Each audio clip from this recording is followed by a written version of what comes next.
Assalamualaikum warahmatullahi wabarakatuh. Selamat pagi Ananda semuanya. Semoga Ananda selalu berada dalam lindungan Allah Subhanahu wa taala dan selalu dalam keadaan sehat walafiat. Bertemu kembali dengan Bu Suraya. Pada kesempatan kali ini kita akan membahas tentang teks prosedur dengan kompetensi dasar 3.2 menganalisis struktur dan unsur kebahasaan teks prosedur. Sebelum kita membahas apa saja bagian struktur dari teks prosedur, ada baiknya kita ingat kembali apa itu prosedur. Dalam KBBI edisi 2008, istilah prosedur itu memiliki makna tahap kegiatan untuk menyelesaikan suatu aktivitas dan metode langkah demi langkah secara pasti dalam memecahkan suatu masalah.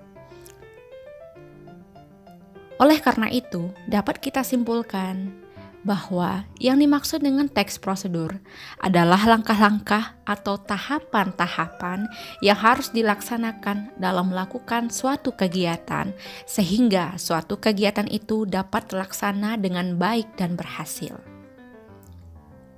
Di dalam teks prosedur terdapat sejumlah informasi tentang cara-cara melakukan sesuatu. Informasi-informasi yang dimaksud berupa cara-cara melakukan atau menggunakan sesuatu. Teks yang menyajikan informasi seperti itu juga seiring disebut dengan resep, strategi, trik, kiat, tips, cara jitu, petunjuk penggunaan, atau cara pemakaian. Nah, dengan demikian, prosedur merupakan teks yang menjelaskan langkah-langkah secara lengkap dan sistematis tentang cara melakukan sesuatu. Ananda sekalian, Ananda merupakan generasi milenial yang diharuskan melek teknologi. Jadi, apapun bentuk kemajuan teknologinya harus kita pelajari. Jangan sampai kita terlindas teknologi. Selagi hal tersebut memberikan dampak positif untuk diri kita, kita bisa berkarya dengan teknologi. Berkarya seperti apa? Nah, melalui pembelajaran teks prosedur ini, Ananda bisa mempelajari bagaimana caranya membuat sebuah teks prosedur yang baik dan menarik, serta bermanfaat.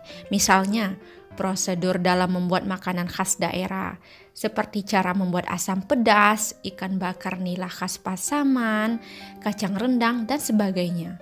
Apalagi Ananda yang memiliki hobi memasak.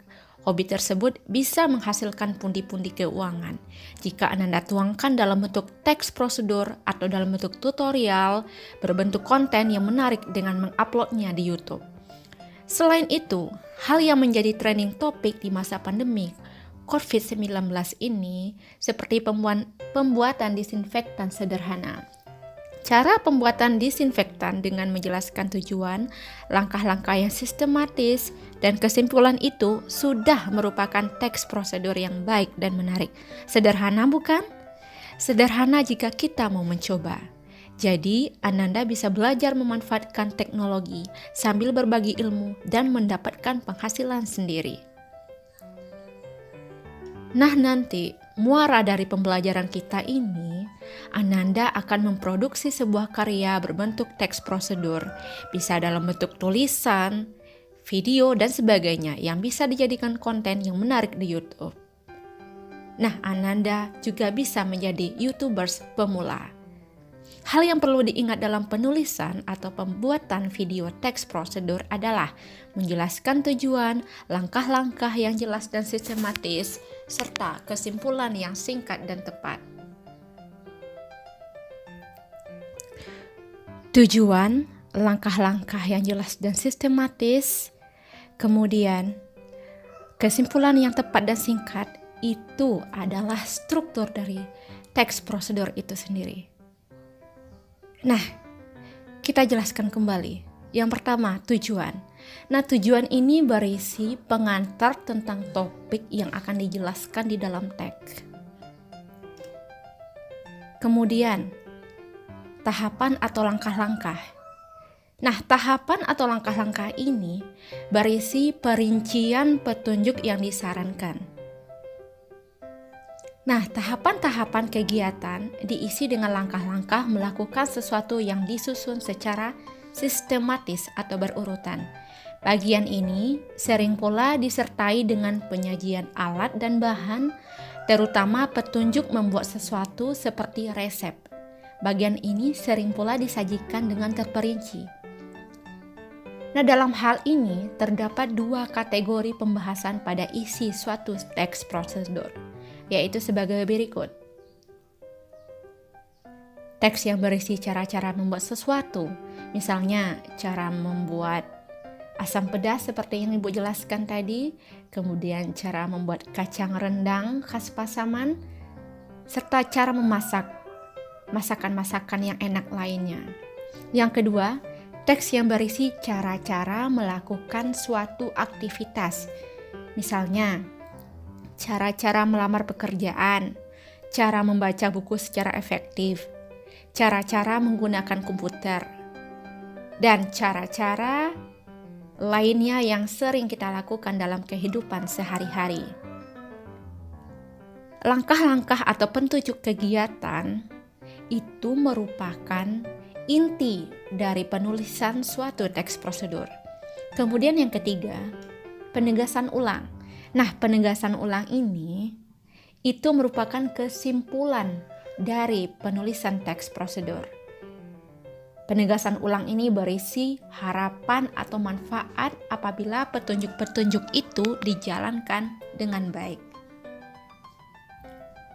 Berikut contoh dari analisis struktur dari teks prosedur yang berjudul negosiasi gaji tidak mudah.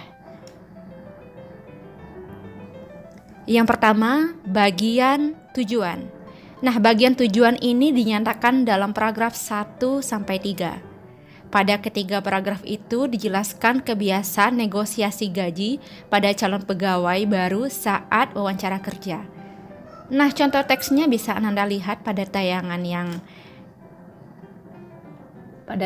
berikut. Kemudian, bagian langkah-langkah kegiatan dinyatakan dalam paragraf-paragraf selanjutnya. Isinya tentang hal-hal yang harus dilakukan oleh si pencari kerja ketika melakukan negosiasi gaji dengan perusahaan yang dilamarnya.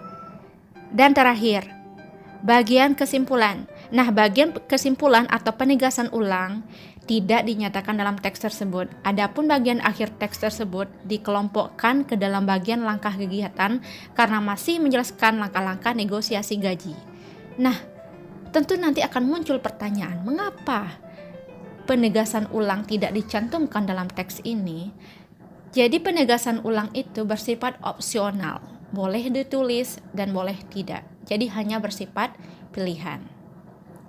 Nah, demikian penjelasan tentang teks prosedur pada kesempatan kali ini. Semoga bermanfaat bagi kita semua. Wabillahi taufiq wal hidayah. Wassalamualaikum warahmatullahi wabarakatuh.